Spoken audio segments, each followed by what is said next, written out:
प्रिय दर्शकों, आप सभी का स्वागत है हमारे इस YouTube चैनल पर। दर्शकों, बहुत से लोग भगवान भोलेनाथ की पूजा करते हैं। कुछ लोग नियमित तौर पर करते हैं, कुछ लोग सोमवार के दिन करते हैं, कुछ लोग ओकेजनली सावन के महीने में करते हैं। आज इस वीडियो में मैं आपको वो संपूर्ण जानकारी देने का प्रयास करूंगा जिससे आप अपनी इस पूजा को और सार्थक बना पाएं और इसके पूर्ण लाभ अपने जीवन में ले पाएं। दर्शकों, सबसे पहले एक चीज को समझना है कि भगवान भोलेनाथ कहलाते ही इसीलिए हैं कि उनकी जिस तरीके से भी पूजा की जाए वो सभी उनको स्वीकार्य है। यानी यहां पर कोई विशेष नियम लागू नहीं होता है। आप चाहे जैसे भोलेनाथ की पूजा करें, भोलेनाथ सदैव प्रसन्न होते हैं। कोई भी फूल उनको चढ़ाइए, कोई भी वस्तु उनको चढ़ाइए, कोई भी फल उनको चढ़ाइए, वो सदैव हर चीज को प्रेम से स्वीकार करते हैं, इसीलिए उन्हें भोलेनाथ कहा जाता है। लेकिन आज हम एस्ट्रोलॉजिकल पर्पस से बात करेंगे कि किन लोगों को नियमित पूजा करनी चाहिए, किन लोगों को वीकली यानी केवल सोमवार के दिन शिव जी की पूजा करनी चाहिए और इसको करने का तरीका क्या होना चाहिए।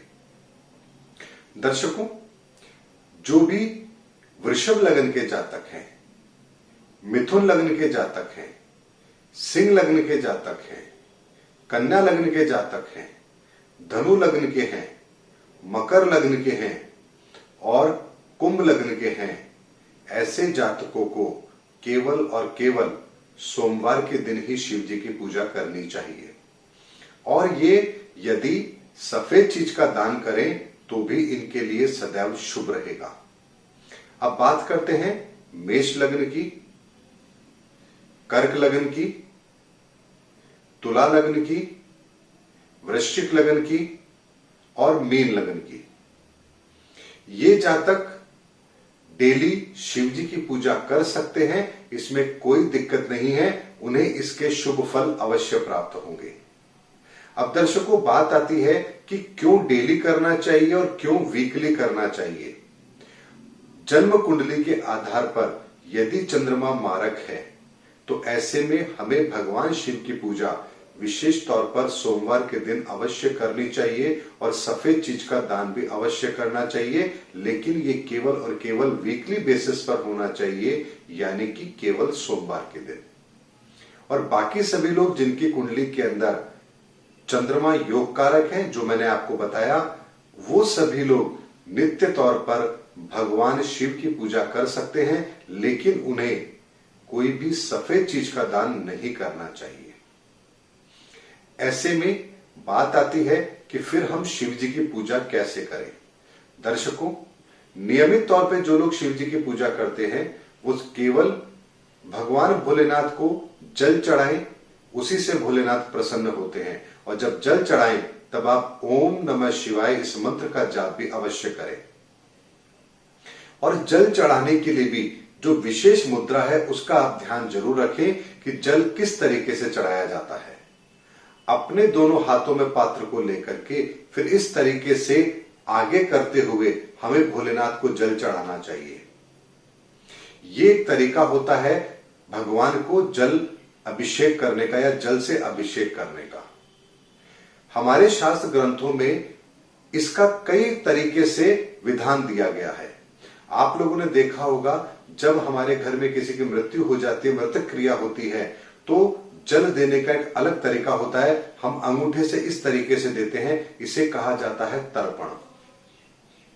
और जब इस तरीके से हम जल देते हैं, इसे कहा जाता है अर्पण। यानी भगवान भोलेनाथ को इस तरीके से जब हम जल चढ़ाते हैं, पात्र लेकर के जब इस तरीके से उन पर जल चढ़ाते हैं, तो ये होता है भगवान को जल अर्पित करना।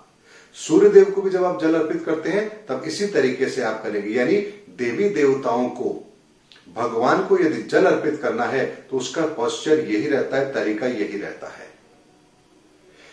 वैसे जब हम जल डालते हैं तो आप कैसे भी जल डाल सकते हैं पेड़ पौधों में, उसमें कोई दोष नहीं है। लेकिन बहुत से बार देखा गया है कि लोग जब भगवान शिव को जल चढ़ाते तो ऐसा लोटा पकड़ते हैं और इस तरीके से जल डालते हैं।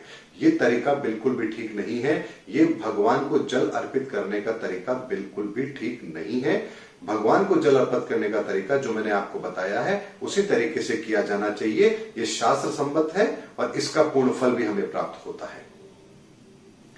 अब बात करते हैं जिन लोगों का चंद्रमा मारक है, जो वीकली शिव जी की पूजा करते हैं, वो क्या करें? वो इसी तरीके से भगवान भोलेनाथ को जल अर्पित करेंगे, लेकिन वे अपने जल के अंदर थोड़ा सा दूध डाल सकते हैं या थोड़ा सा दूध चढ़ा करके फिर उनको जल से स्नान करा सकते हैं। और इस पूरे पूजा के दौरान ओम नमः शिवाय मंत्र का जाप अवश्य करें। सावन का महीना है, बेलपत्र चढ़ा सकते हैं। सावन के महीने के अलावा भी आप भगवान भोलेनाथ को बेलपत्र चढ़ा सकते हैं। ये सभी लोग कर सकते हैं, इसमें कोई दिक्कत नहीं है। अब बात आती है कि ये तो हो गई साधारणतः हमारे पूजा करने की, लेकिन बहुत से लोग अपने घर में भगवान भोलेनाथ का शिवलिंग भी रखते हैं और उसकी नियमित पूजा भी करते हैं। दर्शकों, यदि आपकी मेष लगन की कुंडली है, कर्क लगन की कुंडली है, तुला लगन की कुंडली है, वृश्चिक लगन की कुंडली है और मीन लगन की कुंडली है, तभी आप अपने घर के अंदर भगवान भोलेनाथ का पारे का शिवलिंग रखें। वैसे तो शिवलिंग आप कोई सा भी रखते हैं, उसमें कोई दोष नहीं है, लेकिन सबसे अधिक कारगर यदि कोई चीज है तो वो है पारे के शिवलिंग। पारे के शिवलिंग को आप अपने घर में रखें। जो मैंने आपको बताया उस लग्न के जातक पारे के शिवलिंग रख सकते हैं। घर में यदि आप पारे के शिवलिंग रखते हैं तो एक चीज का ध्यान रखना है, शिवलिंग का मुंह हमेशा उत्तर दिशा की ओर होना चाहिए।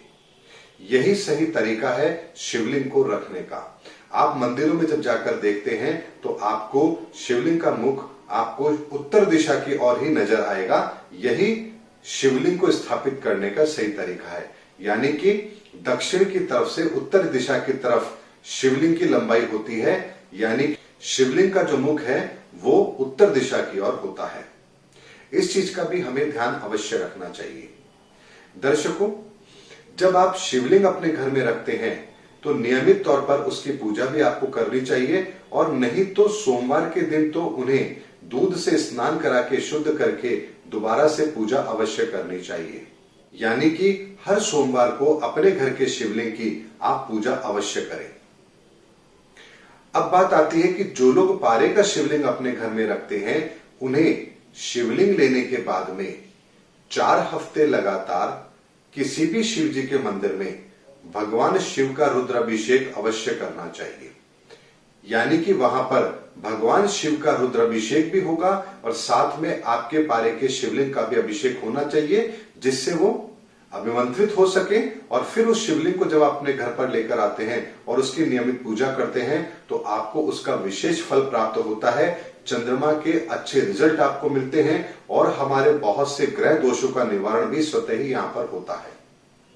दर्शकों, यही एक तरीका है भगवान भोलेनाथ की शिव की पूजा करने का। इसमें आप जहां जैसे आपकी श्रद्धा है, जो आप पूजा करना चाहे वैसे करें, लेकिन यदि नियमों का पालन करते हैं तो आपको आपकी पूजा का श्रेष्ठ फल प्राप्त होता है। जैसा मैंने कहा, भोलेनाथ भोले हैं, भक्त की पूजा स्वीकार करते हैं, लेकिन विधि विधान के साथ यदि पूजा की जाए तो उसका श्रेष्ठ फल भी हमें अवश्य प्राप्त होता है।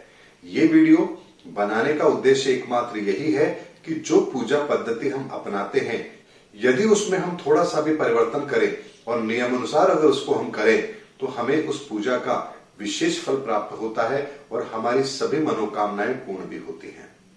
दर्शकों, ये एक इंफॉर्मेशन ऐसी इंफॉर्मेशन थी जो आप सभी को होनी अत्यंत आवश्यक है, ताकि आप अपने जीवन के अंदर चंद्रमा के अच्छे रिजल्ट्स को प्राप्त कर सकें और जीवन में उन उद्देश्यों को प्राप्त कर सकें जिन उद्देश्यों को प्राप्त करने के लिए आप भगवान भोलेनाथ की पूजा करते हैं।